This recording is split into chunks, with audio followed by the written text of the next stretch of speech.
तो मार्वल में एक और dance sequence, Kamala Khan, captain Marvel और मोनिका रैम्ब्यू का आपस में स्विच होना, ये निक फ्यूरी स्क्रल है या नहीं, ये सारी बातें क्लियर करूंगा आज इस ट्रेलर ब्रेक डाउन में। तो हेलो गाइस, आप सभी का स्वागत है मार्वल प्लेस के एक और नए वीडियो में। तो द मार्वल्स का टीजर ट्रेलर हमारे सामने आ चुका है और इसने बहुत सारे सवाल हम फैंस के लिए छोड़ दिए हैं, जिसके बारे में मैं आज टीजर ट्रेलर ब्रेकडाउन में बताऊंगा। तो ईमान विलानी के ऊपर क्रश नहीं करते हैं, लेट्स गेट स्टार्टेड। तो टीजर शुरू होता है इस शॉट से, जहां पर हम अर्थ के स्पेस ऑर्बिट में एक स्पेस स्टेशन को देखते हैं जिसे सेबर स्पेस स्टेशन बताया गया है, जो कि पहले हम फार फ्रॉम होम मूवी में भी देख चुके हैं, जहां पर निक फ्यूरी वही बिना चप्पलों के घूम रहे थे और जो कि स्वॉर्ड का एक स्पेस डिवीजन है। तो विंटर सोल्जर के इवेंट्स के बाद शील्ड, जो कि अर्थ पे हो रही सभी सुपर ह्यूमन और पॉलिटिकल थ्रेट्स पर नजर रखता था, वो बंद हो गया। फिर इन्फिनिटी वॉर और एंड गेम के इवेंट्स के बाद एक नया ऑर्गेनाइजेशन बनाया गया जो था स्वॉर्ड, और अब ये जो सेबर है वो उसी स्वॉर्ड का स्पेस हेडक्वार्टर्स है।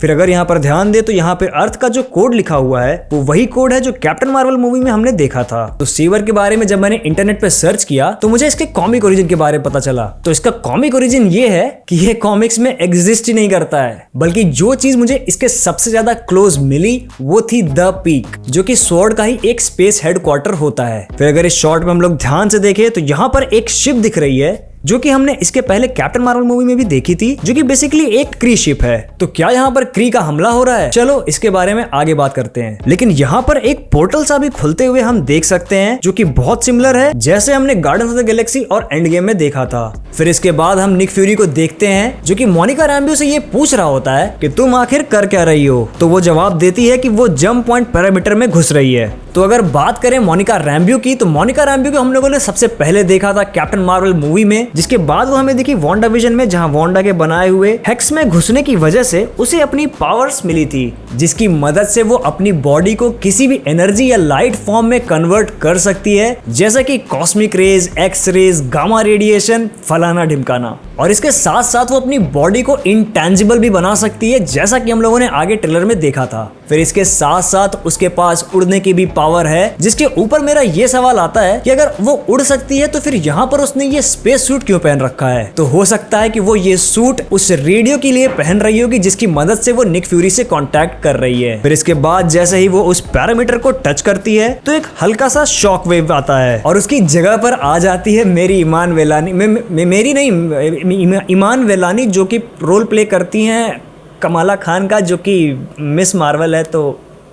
तो ये बेसिकली कमाला खान यानी कि मिस मार्वल का पहला इंटरेक्शन होगा निक फ्यूरी से। और अगर हम लोग यहाँ पर ध्यान से देखें तो यहाँ साइड में वही पेजर पड़ा हुआ है जो कि निक फ्यूरी यूज करते हैं कैप्टन मार्वल मूवी में और इन्फिनिटी वॉर मूवी में कैप्टन मार्वल से कांटेक्ट करने के लिए। तो अब अगर बात निक फ्यूरी की हो ही रही है, तो ये मूवी अगर सीक्रेट इन्वेजन के बाद वाली टाइमलाइन में सेट है, तो सबसे बड़ा सवाल ये आता है कि ये निक फ्यूरी असली वाला है या फिर स्क्रल, जिसका जवाब जानने के लिए हम लोगों को सीक्रेट इन्वेजन सीरीज तो देखनी ही होगी। फिर ये जो प्लेस स्विचिंग वाला जो पूरा मैटर है, इसको नाम दिया गया है एंटेंगलमेंट, और ये डायरेक्टली कनेक्ट होता है मिस मार्वल के पोस्ट क्रेडिट सीन से, जहां पर हम लोगों ने मिस मार्वल को देखा कैप्टन मार्वल से स्विच होते हुए। और इसका मेन फंडा ये है कि जब ये तीनों यानी कि कैप्टन मार्वल, मोनिका रैम्ब्यू और कमाला खान जब भी अपनी पावर्स को यूज करेंगी तो ये आपस में प्लेसेस स्विच कर लेंगी। मतलब जहां पर कैप्टन मार्वल खड़ी होगी वहां पर आ जाएगी कमाला खान या फिर मोनिका रैम्ब्यू, और इसी तरीके से इन तीनों के लिए ये फंडा वर्क करता है। फिर अगले शॉट में हम मोनिका को गिरते हुए देखते हैं एक मून जैसे प्लेनेट पे, जहां पर बहुत सारे क्री सोल्जर्स उसके ऊपर अटैक कर रहे हैं, जो कि आई थिंक पहले कैप्टन मार्वल के ऊपर अटैक कर रहे होंगे। फिर नेक्स्ट शॉट में हम वही सीन देखते हैं जो हम लोगों ने मिस मार्वल में देखा था, जिसमें कैप्टन मार्वल कमाला खान के रूम में आ जाती है उसकी जगह पर। फिर अगर हम लोग कमाला खान के रूम में थोड़ा ध्यान से देखें तो यहाँ पर है एक गेमिंग हेडसेट, एक गेमिंग कोट, एक स्टिकर जिसमें लिखा है हायर फर्दर फास्टर, जो कि कैप्टन मार्वल का स्लोगन है, कुछ आयरन मैन के toys, Hulk buster, iron man का हेलमेट जो कि कार्डबोर्ड से बना है, तो आई थिंक कमाला ने ही बनाया होगा, और मे बी ये एक रेफरेंस हो सकता है ईमान विलानी के रियल लाइफ में आयरन मैन के फैन होने का। फिर यहाँ हम एक कैप्टन मार्वल की बारबी भी देख सकते हैं, और बारबी मूवी में मुझे इस बारबी का कैमियो तो चाहिए ही चाहिए, मुझे नहीं पता। फिर यहाँ कुछ एनिमे आर्ट भी है, तो ये कंफर्म हो जाता है कि कमाला खान भी एनिमे फैन है। और यहाँ पर ये जो कैप्टन मार्वल की इमेज है ये स्ट्रेट अप कॉमिक्स से ली गई है। और फिर आता है मार्वल स्टूडियोज का लोगो जिसमें अब शी हल्क भी ऐड कर दी गई है। इसके बाद हम देखते हैं कमाला की फैमिली को और यहाँ पर एक बंदा है जिसे इन लोगों ने पकड़ के रखा है। तो मुझे ये नहीं लगता कि यहाँ पर मोनिका रैम्ब्यू पहली बार आई है, क्योंकि आई थिंक कि जब ये वाले सीन में मोनिका रैम्ब्यू जब अपने पावर्स को यूज कर रही है तो वो स्विच कर जाएगी कैप्टन मार्वल से, जो कि इसके पहले खड़ी थी कमाला के रूम में। और यहाँ पर मोनिका रैम्ब्यू के साथ हो सकता है कि कोई क्री का गार्ड भी वहां से टेलीपोर्ट होके यहाँ पर आ जाए और उसके बाद इसी घर के अंदर खूब भयंकर फाइट हो, क्योंकि आगे हम लोगों ने ट्रेलर में कुछ ऐसा ही देखा है। और इस मलबे को तो देखकर ऐसा लग ही रहा है कि यहाँ पर कुछ धुआंधार फाइट हुई है। और फिर आई थिंक इसको कैप्चर करने के बाद मोनिका वापस से स्विच कर जाएगी निक फ्यूरी के पास, जहां पर मोनिका पहले से ही क्री सोल्जर से फाइट कर चुकी होगी। जिसके बाद मोनिका निक फ्यूरी को लेकर कमाला खान के घर पर आएगी और निक फ्यूरी कमाला खान को उसके बाद अपने हाईटेक टैबलेट में, जो कि यहाँ पर कमाला ने पकड़ रखा है, उसमें उसको उसकी पावर्स के बारे में बताएगा। और इस टैबलेट में जो इमेज यूज करी गई है वो इमान वेलानी की एक पुरानी रियल लाइफ इमेज है। फिर अगर हम लोग यहाँ पर कमाला के कपड़ों पर ध्यान दें तो उसने कैप्टन मार्वल की टी शर्ट पहन रखी है जिसके ऊपर लिखा हुआ है अर्थ्स माइटिएस्ट हीरोज। फिर यहाँ पर कमाला जब अपने पावर्स को वापस यूज कर रही होती है तो इस टैबलेट के ऊपर उसके बैंगल का ही डायग्राम बना होता है। फिर इसी सीन में यहाँ पर कैप्टन मार्वल पहुंच जाती है, जिसपे मोनिका बोलती है कमाला वही होगी जहां पर तुम थी।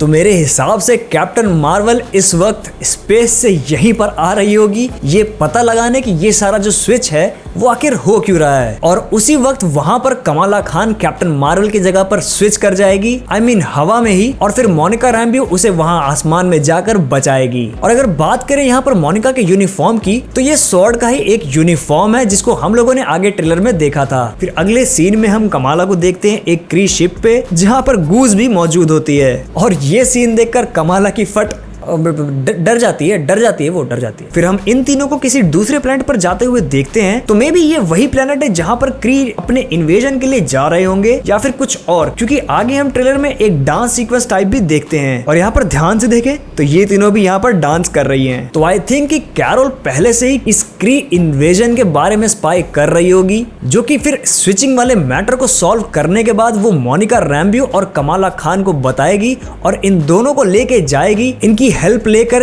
क्री इन्वेजन को रोकने के लिए, जो कि होने वाला है आई थिंक कि अल्डाना प्लैनेट पे, क्योंकि यहाँ पर पार्क सो जून का जो कैरेक्टर है वो बताया जा रहा है कि होगा प्रिंस येन। फिर इसके बाद यहाँ पर हम लोग बहुत सारे फ्लर्क एंड कैट्स को देखते हैं और इसके बाद हम इस मूवी की मेन विलन यानी कि डार बेन को देखते हैं, जो कि कंफर्म किया गया था एक मार्वल की प्रेस किट में। तो कॉमिक्स में डार बेन एक मेल कैरेक्टर होता है, आई मीन यहाँ पर जेंडर स्वैप किया गया है। और यहाँ पर ये जो डार बेन दिखाई गई है ये होने वाली है क्री आर्मी की जनरल और इसके हाथों में बहुत पावर है। अरे नहीं, आई मीन लिटरली बहुत पावर है, क्योंकि इसके एक हाथ में हम वही बैंगल देख सकते हैं जो कमाला खान पहनती है। फिर बात करें इसके दूसरे हाथ की तो ये जो वेपन है ये वही है हमारे जो रोनन द अक्यूजर के पास था, बट वो वाला नहीं, दूसरा वाला, क्योंकि वो वाला तो टूट गया। और इसके बाद आता है ये शॉट जहां पर फाइनल शोडाउन होगा और यहाँ इन तीनों का सूट चेंज हो गया है। तो मोस्ट प्रोबेबली जब ये लोग शिप में ट्रैवल कर रहे होंगे तो कैरल ने मोनिका को एक क्री सूट दिया होगा जिसका कलर कोड चेंज करके मोनिका ने वही सेम कलर कर दिया जो कि स्वॉर्ड के यूनिफॉर्म का था।